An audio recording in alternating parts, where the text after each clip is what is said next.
tolungwana sous occupation ya mboka oyo. Les médiocres doivent dégager notre pays. Azala mwana mboka, azala mopaya, bango nyonso, bao nyonso ba yepo na mabe kokuta bango. Pour imposer peuple congolais na choix na yete. Chadar n'est pas le choix du peuple congolais. Le coup d'angane de comédar comme on a comme makuna. Natunayo. Le coup d'angane comme on a comme makuna. Et vous mettez pour nani. Parce qu'il y a un zalaga ya bangote. Quand Valentin Mobake parle, on peut sentir que réellement tout ce qu'il est en train de parler. Alors qui m'a kamali c'est de paix. Est-ce que ça le coûte? À quoi si?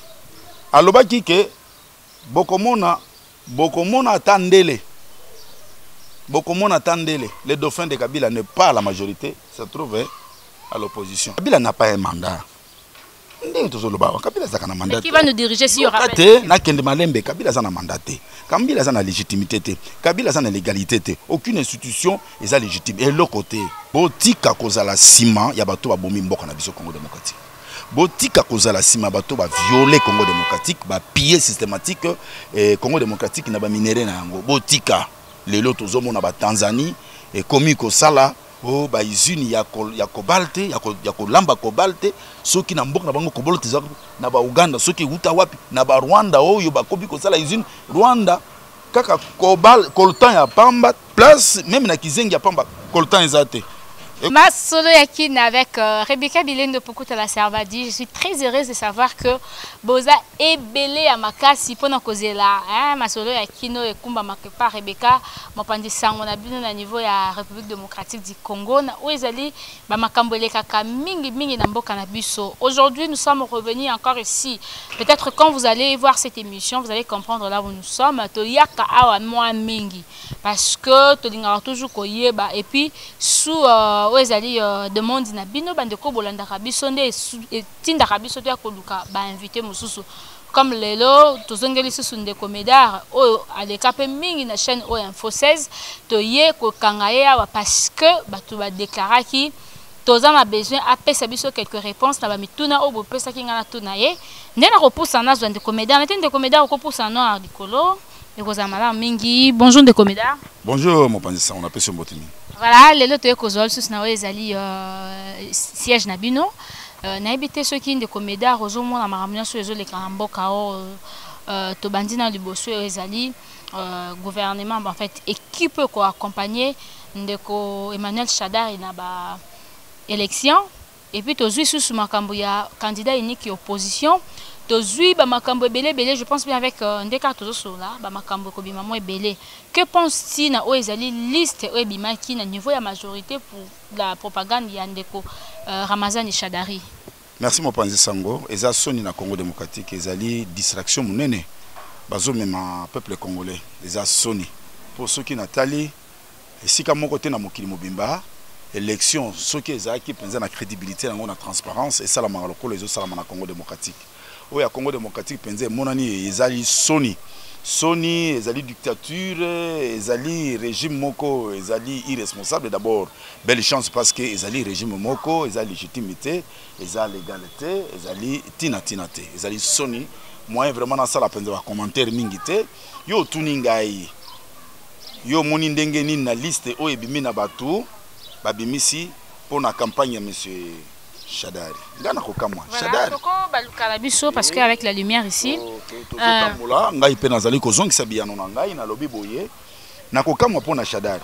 Chadari azali ceux qui ezalaki transparence na katia maponami, c'est-à-dire na processus électoral. Ba koki ko imposer batuté, oh c'est parce que ça non, et petala batu bazali ko accompagner Chadari. Par exemple na meeting na bango salamaki na stade Tata Raphaël. Les années Naba Oyo, soi-disant, na FCC, FCC c'est la nouvelle majorité des opposants avec M. Kabila. Partout, c'est Chadari. Pour nani bolingi kaka, pour imposer le peuple congolais, ils allaient choix na yete. Et d'ailleurs, le processus électoral, ils allaient engoté, ils allaient viciés, ils allaient corrompus avec la machine. C'est pratiquement impossible parce que la loi électorale peut, ils allaient prévoir yango. Mais quand vous bolingi kaka, pour imposer le peuple congolais, na choix na yete. Chadari n'est pas le choix du peuple congolais.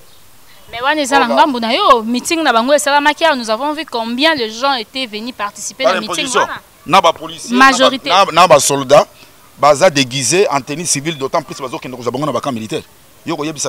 C'était normal ça. Ba gouverneur, il y a ba province, ba sali, ba cotisation pour que une manifestation est salama. C'est ça. Tandis que dans le trésor public, il y a comme ça. Bon, nous connaissons que ça va tout sonner dans beaucoup. Le bâtiment, pour ça, le cola, aux oibs de comédar, le cola de comédar, aux amutations. Ceux qui bango nyonso, bazoko banga koloba vérité, namboka oyo. C'est ainsi que vous verrez, liste de pays kanga bango awa. Moi, la vérité en boka, les mais la réalité du pays, mutuna mutaye biango. Voilà, na bandeko babimisi ba kombo na bango na ba liste o ebimaki wana ya nini. Ebele basali ba interview na ba réseaux sociaux, ils ont cherché des journalistes pour koyebisa bango que bazala qui même pas appeler ni ba informer bango ne docteur directement amoni ba kombo na bango na ba liste. Ko analyser ngo ndenge ni de comédien. Mais ngana koyebisa yo. Soki eloko atana na pembeni te, na musika te, na zalaka na bango te. Lokola ngande comédien comme na ko makuna.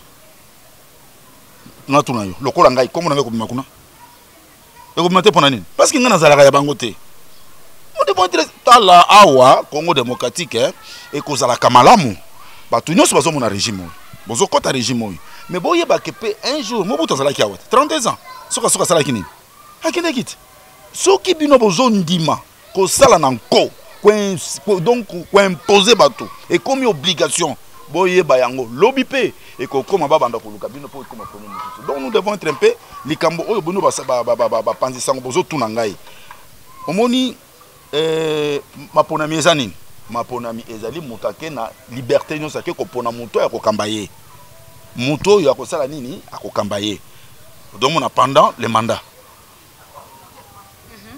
Mais ezana bande kopé basenga ki biso to lukande comédien to lukapena président Valentin Mubake je passe bien tout ça la rare ezali volonté ya bato mais des comédiens na habité quand vous nous expliquez à tout moment c'est pas aujourd'hui que to bandi ko sa be mission moi bikolele ki ebele pour bandi ko expliquer biso moi mingi concernant les élections mais arrivé sur ces points tozo mona neti makambo ango façon to bande ko lutale dango kala élection ezate mais tozo mona neti avec ban jeune bilo kono seigneur azo pesa élection et puis majorité ba obozo boya élection peut-être beaucoup surtout ngana zoka moi d'abord yo sur mon présentation ya mituka les na couleur ya ba soldat élection pour na seni ko ça la commande ya mituka ya seni pour na élection eza mituka ya ba si ya couleur ya civil boye na biso mituka na ba couleur ya ba soldat yo sur mona na mboka nini ko yo ki sabato soni modèle na mboka c'est-à-dire c'est une imposition balingi koyo qui sa peuple congolais ko bangisi c'est-à-dire bozo bangisa bango ceux qui bosali boyote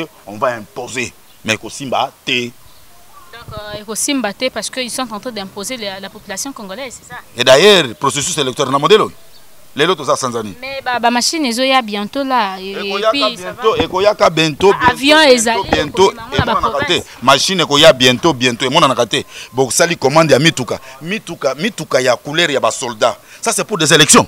Ou bien c'est pour intimider la population congolaise. Bon, tu as distraire le peuple congolais. Le peuple n'est pas avec cette aventure-là. Mais dans la opposition de comédien, moi, je kota ki lisusu na wezali. Mais nazolo banayo na lobby boye. La liste des pays de M. Kabila. Ba mingi oyo bazali ba candidat na présidentielle. Singe kangi bango. Neti nani. Non. Caution ya $100,000. Ba mingi ba est-ce que mutu moko azana ba mususu na compte na zala kanelo côté. Bazana le côté.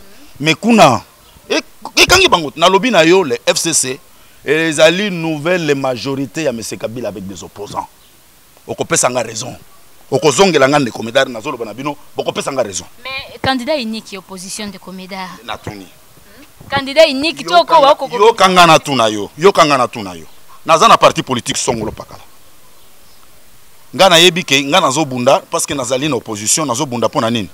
Nazo pouvoir. Et comment makambo ya candidat unique de l'opposition c'est quoi bozo kende ko pesa M. Kabila esengote c'est-à-dire oyo nyonso bozo sala ezali masano ya pamba ko disere peuple kongo botika ko kosa batu siko ebele batu pe batu na nga ba bisa nga Rebecca jour ko zonde comédien to ko zo président Valentin Mubake tout na question oyo bango baza wapi baza ni na majorité ni na politique baza la ka wapi to yeba ka statut na bango te toza wapi ni na majorité ni na opposition tozali comment parce que des comédiens IDPS non bango ba bien to yo kana bien UDPS le peuple ezali parti politique ya Congo démocratique où ils avaient reconnu officiellement na ministère intérieur et puis na ministère oyo ezali na secrétariat général nango ya ba parti politique ont reconnu nani ayebi yango te biso nous tozo ki récépissé UDPS Tibala ezana récépissé nango UDPS Chilombo ezana donc Tshisekedi ezana récépissé nango yoko yako yebisa ngai contraire na nini or mutu oya boya ki officiellement c'est-à-dire à boycotter le processus électoral seul. Les alliés qui m'ont envoyé Valentin Mobake, autorité morale, il y a eu des le peuple. Donc, ceux qui te disent compter les vrais opposants dans la République démocratique du Congo, de Coméda, au Québec, opposant. Au Pendaz, à défendre la cause, nous sommes ces petits peuples, les causes à Nani. Nous sommes politicien. Les alliés, moi, je Valentin Mobake, et Bazami Balete. On bien parce qu'il y a président. Non, question. Nazo Lobapo qui a zali président en Gaïté. Tozo Loba réalité ya mboka na biso Congo démocratique. C'est-à-dire, quand Valentin Mobake parle, on peut sentir que réellement, tout ce qu'il est en train de parler, alors qui m'a kamali c'est de est-ce que ça le coûte? À quoi si? Alors qui que Bokomona attendele. Bokomona attendele. Les dauphins de Kabila ne pas à la majorité, se trouve à l'opposition. Attendez-les comme ça la mao. Scénario baké ça la kuna na Suisse. Scénario baké ça la kuna na Suisse. Mais de comédia, ce qui les Lopenza, nous réussissons avec les élections le 23 décembre. Ça ne va pas avoir lieu. C'est parce que notre gouvernement est ça là processus une peu élection là. Ce qui les élections salami pendant le 23 décembre en gros. Et c'est que tout bateau continuer à partir du mois de janvier, tout continuer avec un nouveau président de la République. Où serait la place il dépasse le peuple. D'ailleurs, sans aux autres, on a peine à zoner biso nazo zonk c'est ya no élection ezali te. Moi nous autres bango kaka parce que nazo bango kaka te, il n'y aura pas élection. C'est-à-dire que même ngana place o eza yango te. Yo aux autres bango na ba kende ko imposer ngai. Élection ezate. Les alliés réalité. Nous sommes en politique, c'est-à-dire et nous devons être transparents et dans une forte démocratie, il n'y a pas élection en RDC. Nous sommes d'accord avec votre avis parce que maintenant ça a pas vu naïe. De comédien bi na kati ya parti politique naïe bango ba yebi que élection ezate. Au cas où élection peut salamité selon la proposition ou selon façon IDPS les peuples les hommes à Makambo. Qui va nous diriger ou nous serons toujours dirigés par le président Joseph Kabila Poto Lukandenge to kobongisa makambo wana. Nini? Donc, on a zoka mo ba congolais hein. Bino ba pandisa ngopenda bino ndire ba imposer bino pour na plaisir au Katuni mutuna kana ebisa yo. Kabila n'a pas un mandat. Ndenge tozoloba Kabila zaka na mandat. Qui va nous diriger si y aura pas na kende malembe Kabila za na mandat te. Kabila za na légitimité te. Kabila za na légalité te. Aucune institution est légitime et l'autre côté. Donc bino bolinka ka bo imposer mutoyo qui n'existe pas. Non, c'est pas lui. Et d'ailleurs, Tozo Kende na nouvel ordre politique, c'est-à-dire il y a une transition sans les médiocres.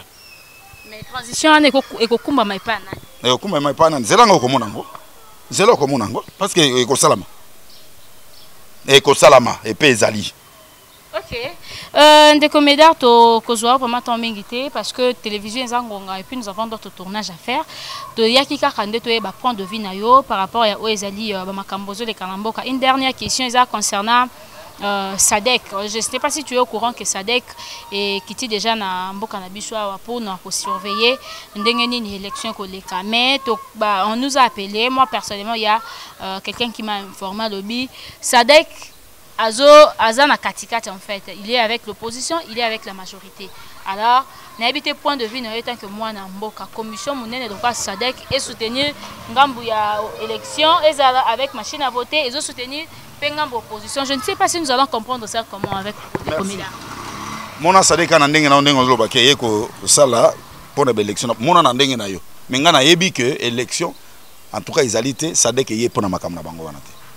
Makamni baye ngana zana makamte yo muto lobi makam élection ngape lokora na boyi na nga élection na lobi eyepe pour na élection te voilà tokoti na chiti elo ya émission biso men voulons au moins savoir quelque chose par rapport à IDPS le peuple tous ces temps ici na ebité bande quoi IDPS le peuple na mouvement o ezo salama déjà na mboka na biso actuellement bien que bozo bisaka biso matin me dit pourquoi élection ezate là nous allons justement car atokoma de 23 ndeto yeba penda to pesa bino raison ya makasi mais biso toza netre to na 4 nous sommes en train de faire biloko bandeko tozo mona na oba otinda biso to tuna bino où est en fait il place IDPS le peuple actuellement et Zawapi et puis IDPS ils ont préparé quoi pour un bon développement de notre pays parce que kolobara na monoko ça ne suffit pas. Merci bien Mutoro Nezakitok.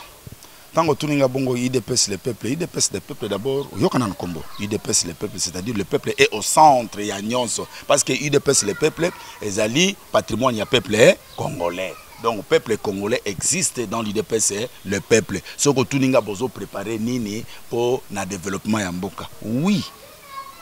Bozo préparer nini? C'est le peuple qui est souverain. Peuple mutazali souverain. Malembe. Peuple azali souverain. C'est-à-dire biso to kosala vouloir ya peuple congolais. Bénéfice ya peuple congolais. Biso to zali lokola bato yo ya kokene pona mabumu na bango te. Tozo mona awat. Ba mingi bazalaki na ba responsabilité. Baza ebele. Balobi nini? Ba boloko bakoti na ba boloko mais boloko te bango te. Tozo mona loko moko te. Moutaouti na boloko mais aujourd'hui il y a une forte campagne à Kolobake. Il va faire le projet à la société naïe. D'autant plus que il fallait que boloko ait corrigé bango. Mais boloko ils ont corrigé bango te. Les gens disent de n'importe quoi. Ils ont mingi pour nangai. Peut-être que moi Namboka n'habité si tu peux encore ajouter quoi vu que nous sommes déjà à la fin de notre entretien. Nous allons bien planifier parce que du jour tozola mukamarambozo botamara Namboka nabiso n'habité message moko zo penser ko solana bandeko bazali banda bandeko diaspora ndeko medara ko ebisa bango nini par rapport à la situation actuelle de notre pays. Merci. Ngai nazali ko compter mingi na bandeko ngai diaspora nazolo bana bango boy. Bandeko diaspora. Tala mboko eza ya biso. Botika kozala sima ya bato babomi mboka na biso Congo démocratique. Botika kozala sima bato ba violer Congo démocratique, ba piller systématique Congo démocratique na ba minéré na yango. Botika lelo tozomona ba Tanzanie et komi ko sala o ba usine ya kobalte ya kolamba kobalte soki na mboka na bango kobolte na ba Uganda soki uta wapi na ba Rwanda oyo ba kobi ko sala usine Rwanda kaka coltan ya pamba place même na kizengi ya pamba coltan ezate e ko somba ma na nyonso bazo sala bozo ba na kozonga alors bande ko nanga ya ko nazo kebisa bino que na biso na bino tozana eloko moko to lungwa na sous occupation ya mboka oyo les médiocres doivent dégager notre pays azala mwana mboka azala mopaya bango nyonso bao nyonso ba yepona mabe ko kuta bango mabe ko mona na bango parce que bozobo bazali ba musu bazo ken ko corrompre bango na baboloko ba corrompre ye ba musu nazo mona bazalaki awa na Ecofin basale le côté où ils sont aujourd'hui des candidats à la présidentielle tandis que baza pona ko bima na boloko corruption zolanda ye mais ce sont de quel genre de gens ba chara ba tulolingi nini wana yoko bisanga mais bana mboka tozana bino eloko moko to simbana parce que mboka na biso singi to libérer yango na mouvement moko ya batu nyonso mouvement populaire biso to telemi pona mboka na biso za mboka na biso Congo démocratique mutako ya kofungola biso te communauté internationale te union européenne te institution moko te internationale to organisme moko international te mais eza biso moko bana mboka avec une forte détermination to zui to telemi pona mboka na biso Congo démocratique et tellement to kende liboso jamais total la moto songolo pakala total mundele moko songolo pakala mais mboka eza ya biso moko mabwa pona ba médiocre les médiocres vont subir oyo bango basali ba kwasume yango parce que bangonde batozo boma Congo démocratique biloko oyo ezali bango ils sont des accompagnateurs de M. Kabila au système ya pillage ya tuerie nyonso ya mabe ce sont eux.